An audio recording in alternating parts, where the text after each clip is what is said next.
Sabi ko naman sa'yo, walang alam si Uncle Prince eh. Pakiramdam ni Shaira, Frank was just stressing the obvious so he could gloat. Kasalukuyan silang nakasakay sa kotse nito at kagagaling lang nila sa bahay ni Uncle Prince.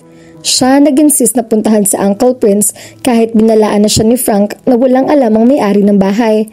Naisip kasi niya na baka kahit papaano ay mayroon itong alam. Kung hindi man tungkol mismo kay Kikoy, ay baka tungkol kay Chacha o kung sino man na nakapamilya o kakilala ng dalawa. Pero wala pa rin pala. Hindi niya alam kung anong sinabing kwento ni Frank kay Uncle Prince at willing matanda na sagutin ang mga tanong niya. Dapat siguro tinawagan na lang niya ito kaysa kausapin pa ito ng personal. Pakiramdam tuloy niya ay nang istorbo lang sila. Sabi ko naman sa'yo, oo na, putol niya sa paulit-ulit na sinasabi nito. Sa ambitious kaya, sa tea house na yun mapupunta sina Chacha at Kikoy. Sa Cubao yun. Wow, alam mo talaga pati lugar ah. Parang stalker. At ikaw, masyado kang pessimistic.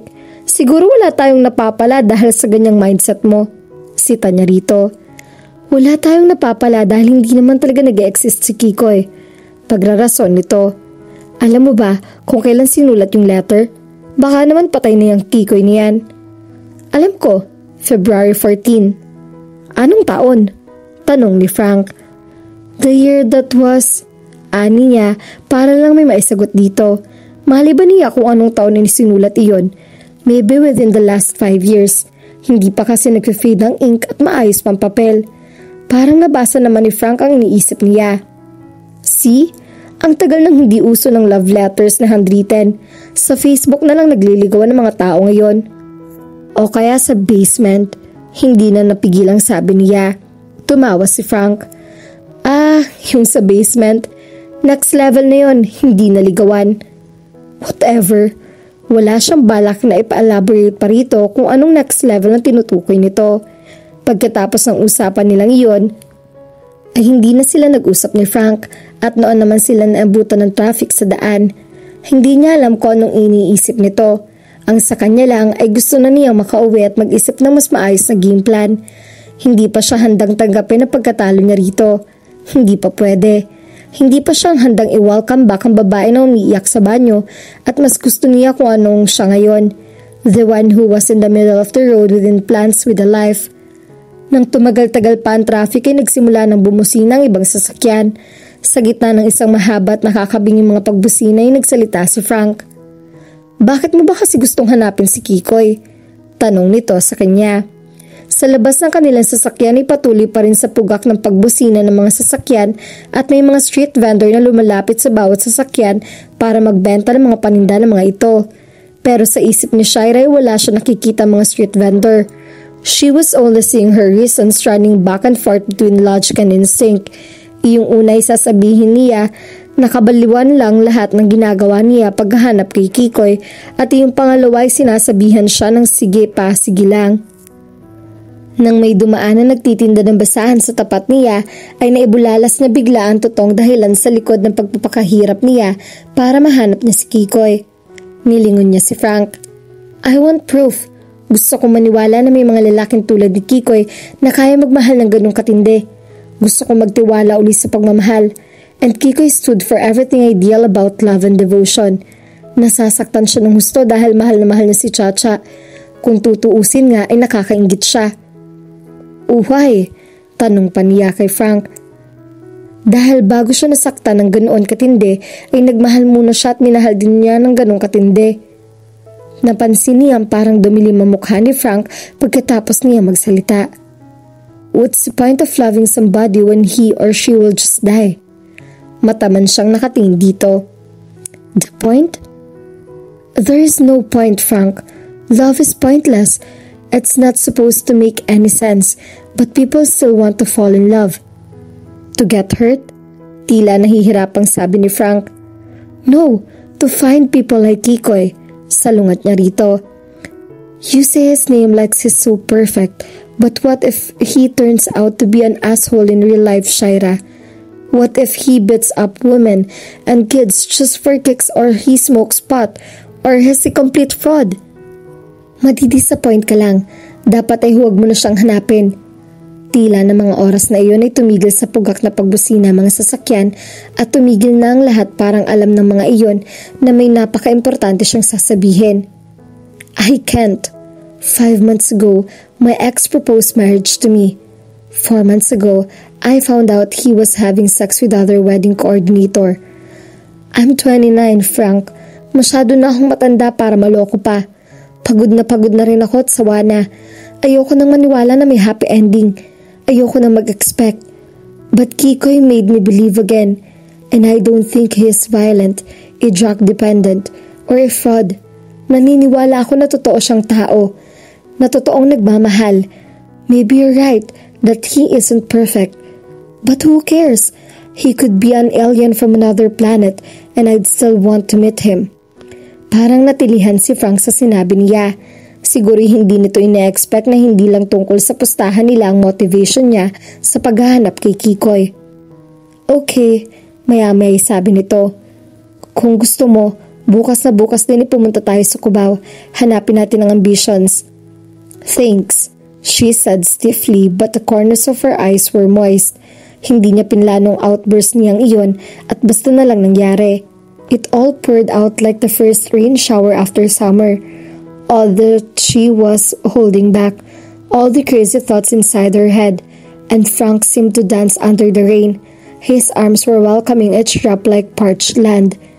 Pagkatapos ng outburst niyang iyon ay parang gusto niyang umiyak, at si Frank nakatingin pa rin siya sa kanya na parang naiintindihan nito ang pinagdadaanan niya. Tila iniimbitahan siya ng mga mata nitong sumayo sa ilalim ng ulan. Sasayaw ba siya? Iyon ang hindi pa niya alam. Alam na ni Frank na naroon pa rin ang ambitions. As usual, one step ahead na siya kay Shaira. Everything had been arranged before they came there. Nasa second floor yun ng isang recreation center sa Cubao. A private, cozy-looking tea house with chintz chair and comfy-looking couches. Mas mukhang receiving area nga iyon ng isang bahay kaysa sa tea house. Akmang babatiin siya ng security guard na nagbukas sa kanila ng pinto pero pasimple siyang umiling dito. Hindi ito naka-duty na guard kahapon nung pumunta siya roon. Hinintay niya ang muling pagdaloy ng mga alaala ni Chacha sa kanya na lagi nangyayari kapag nagpupunta siya sa ambitions. Pero hindi dumating ang mga iyon sa parang inaasahan niya. The memories just came in fragments. A tiny piece here and there like missing parts of a puzzle, but nothing too disconcerting, nothing too painful. It was weird dahil iyon ang kauna-unahang pagkakataon na ganoon lang ang nangyari. Madalas kasi mabigat at malakas ang daloy ng mga alaala sa kanya na para bang nasa kasalukuyan at nasa karaan din siya. In the present, he seemed like this average guy, nothing extraordinary. But at the same time, he was in the past beside Chacha's deathbed, still in great pain like he was having a heart attack too. Pero hindi niya yun nararamdaman sa mga sandaling iyon. Sa kabilang banda, nakikita niya ang kasiyahan sa mga mata ni Shasha. Pero nang mag-order ito at sinabayan na rin ang simpleng pagtatanong tungkol kina Kikoy at Chacha, ay wala pa rin itong napala. She looked disappointed at kapag gano'n ay nalulukot ang mukha nito at otomatiko nagpapout ang mga nguso nito. He had never met anyone who was upset but looked as if she was asking for a kiss. Tinungga niya ang milk tea na may chocolate mint. Favorite yun ni Chacha. Madami raw silang patrons at walang nakakakilala kay Kikoy o kay Chacha, sabi sa kanya ni Shaira. Expected na niya iyon, but he didn't have the heart to tell her to stop looking for Kikoy, not when he already knew the real score. He wasn't the only one fighting his personal demons. Si Shaira rin. Ilang sandali rin lang walang imikan. Shaira looked contemplative. Knowing her, alam niya nag-iisip na naman ito ng panibagong plano. The yellow lamps on top of her head looked like stars floating around her. Mukha itong problemadong fairy. Hindi niya napipigilang mapangiti at hindi yun nakaligtas sa paningin ni Shaira. Bakit? Nagtatakang tanong nito. Umiling siya. Hindi niya kayang sabihin dito ang tungkol sa stars at fairy kung kailan ang isip nito ay napupuno ni Kikoy at Chacha. Inisod siya nito nang in-order nitong milk tea. Midnight black tea ang tawag doon at iyon naman ang paborito niya. Drink this. Masarap yan. You'll feel better. Masuri na naman si Shaira at ininom nito iyon. May naiwan pang foam sa taas ng upper lip nito. Dudukwang na sana siya dito para tanggalin niyon nang matigilan siya. Ikinuyom niya mga kamay. Ano ba yung ginagawa niya? Inabutan lang niya ito ng tissue. Oh, punasan mo yung bigote mo. Kung ang ibang babae aarte pang nagulat o itcheck ang sarili sa salamin bago punasan ang bibig, hindi kabilang sa mga yun si Shaira. Nang sabihin niyang may kailangan itong punasan ay naniwala agad ito sa kanya at nagustuhan niya iyon. He watched her while she slowly wiped her pretty face, carefully dabbing the corners and making a sweeping motion along her upper lip, and he thought it was one of the most sensual actions he ever saw. Kumurap siya kung ano-ano pang pumapasok sa isip niya. How's the tea? Masarap. Simpleng tugon nito. Inilapag nito ang tissue sa mesa. Kaso, iba't ibang klase ng tamis ang gusto ng mga tao. Sana may option para sa no sugar or extra sugar at milk. O kaya yung mas healthy version. Kailangan ko kasing bantayan ang intake ko ng calories. Hindi ka naman mataba ah. At ayokong tumaba. Tumango siya. Pero sa tingin niya, mataba man o payat ay maganda pa rin si Shaira. Noted. Saan nga pala tayo pupunta pagkatapos nito? Tanong niya rito. Uwi na tayo. Malungkot na tugon nito. Noon niya napansin na isa si Shaira sa mga taong dinidibdib talaga ang disappointment. Pagkagaling kasi nila noon kay Uncle Prince na na-disappoint din nito ay nagiya na rin itong umuwi na. Gusto mo mag-ikot-ikot muna tayo sa mall? O kaya manood tayo ng dolphin show? Yaya niya rito. Hindi niya alam kung bakit pero parang hindi niya maatim na sumama ang loob ni Shaira kung pwede naman niyang pag-anin loob nito. Naaliw si Shaira dahil hindi niya ina-expect na kahit sa ordinaryong lakad lang na walang purpose ay masayang kasama si Frank.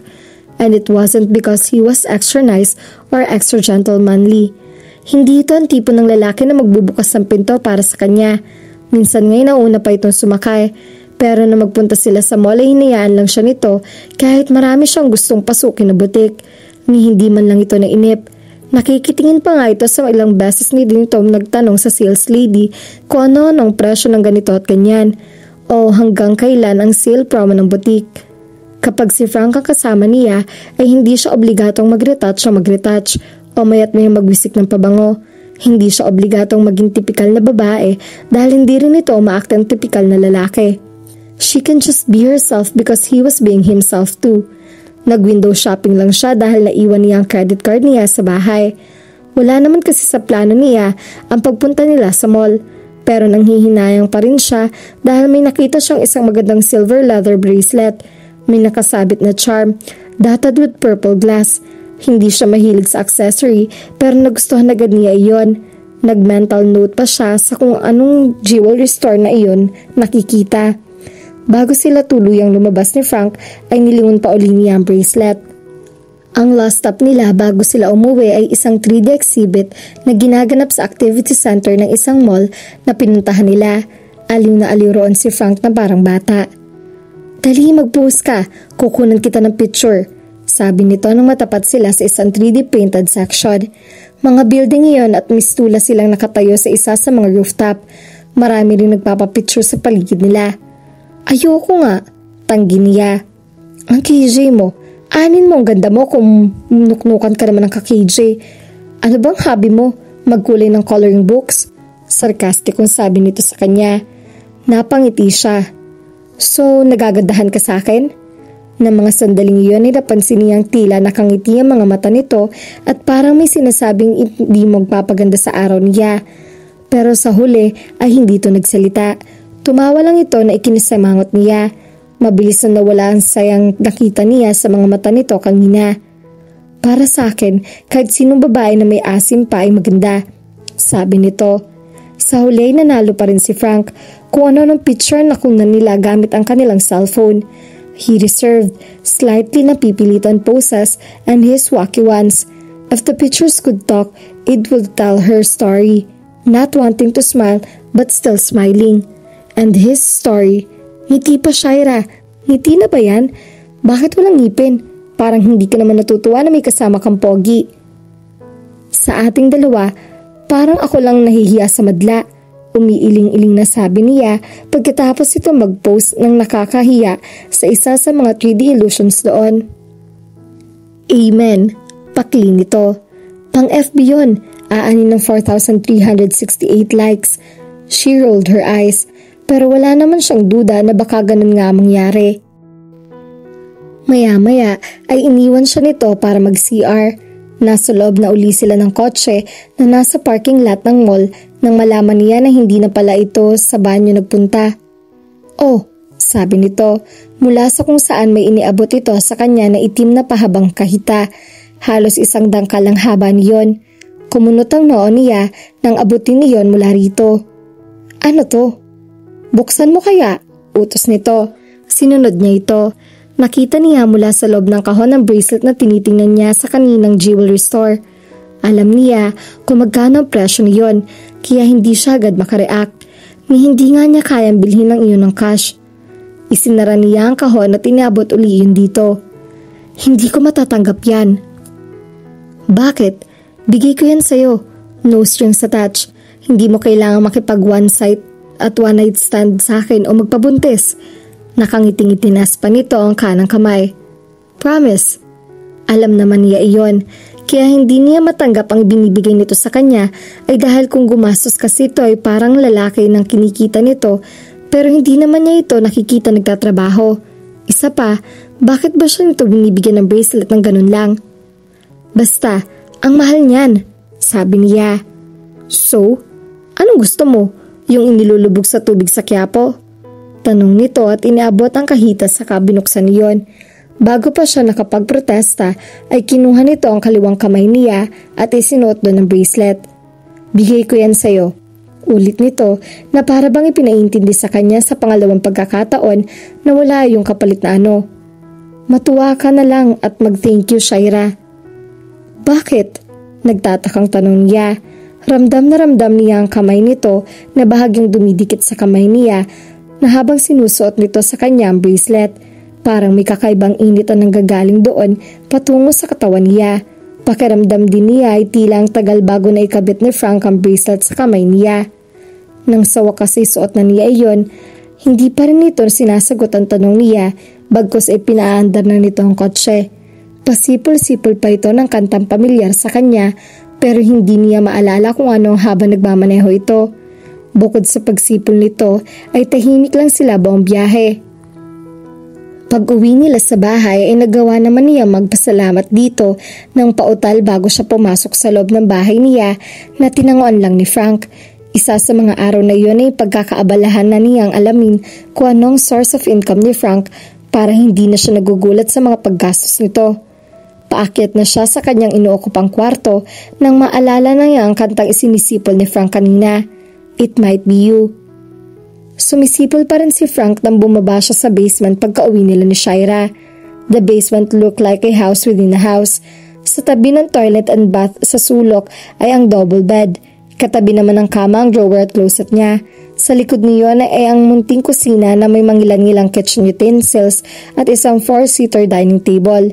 Sa tabi naman ng hagdan ay ang nagkalat na beanbag, game console, ang kanyang CD collection at flat screen TV. Matagal nang naroon ang mga gamit na iyon. Nang mamatay si Chacha ay binenta niya ang bahay kay Uncle Prince pero itinago pa rin niya ang iba sa mga gamit niya sa basement dahil minsan ay bumabalik-balik pa rin siya roon. Nagbihis siya ng t-shirt sa harap ng salamin ng kanyang closet at napatigil siya sa pagsipol nang makita niya ang kanyang sarili sa salamin. Napansin niyang tila may nag-iba sa kanya. He looked happier. Parang hindi si Frank ang nakikita niya sa salamin, kundi si Kikoy, Chacha's Kikoy. But it wasn't Chacha who made him happy. It was Shaira. At hindi niya alam kung anong dapat niyang maramdaman tungkol sa bagay na iyon. He had been Frank, the carefree jackass. The guy who hooked up with women in the bars at night, women he barely knew, only to ditch them in the morning. He felt strange, like UFO strange, like why are you wearing a tutu dude strange? Kapag kasama niya si Shaira, parang hindi siya si Frank o si Kikoy, para siyang ibang tao. What's happening to me, Chacha? Tanong niya sa alaala ni Chacha sa kanyang isip, pero malabo iyon. Parang nasira reception ng TV. at ang malabong version ni Chacha sa isip niya ay nakatingin lang sa kanya na parang may alam ito na hindi niya alam. At dito na po nagtatapos ang ating kwento. Sabay-sabay po nating abangan ang susunod na kabanata. Maraming salamat po. God bless and stay safe.